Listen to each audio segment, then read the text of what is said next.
Jeshi la Polisi Tanzania lingependa kuwajulisha kuwa hadi mchana huu wa tarehe 9 mwezi wa 12 2025, hali ya usalama wa nchi ni shwari. Vyombo vya ulinzi na usalama vinaendelea kuimarisha usalama nchini sambamba na kulinda maisha ya watu na mali zao. Aidha, Jeshi la Polisi lingependa kutoa wito kwa wananchi kuendelea kuzipuuza picha mjongeo na picha mnato zinazoendelea kusambazwa kwenye mitandao ya kijamii zikionyesha kwamba kuna maandamano yameanza maeneo mbalimbali. Taarifa hizo sio sahihi. Wanatumia picha mjongeo na picha mnato za matukio ya nyuma kama vile ya tarehe 29, tarehe 30 na tarehe 31 mwezi wa 10 2025.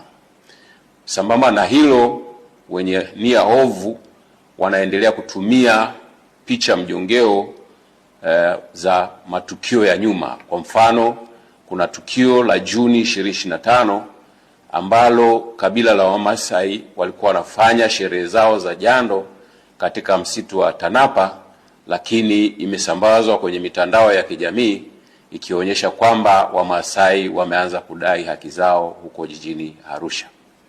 Tunaendelea kuwahimiza Watanzania kuendelea kuzipuuza picha za aina hiyo kwa sababu zina lengo la kuwahadaa kwamba kuna maandamano yanafanyika.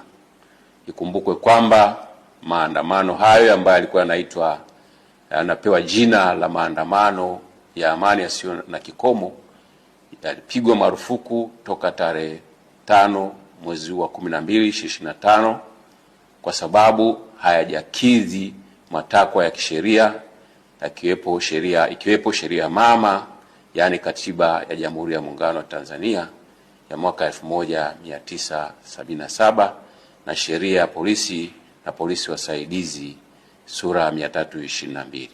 Aidha, tunatoa wito kwa wananchi waendelee kufuata sheria kwa ajili ya usalama wetu sote.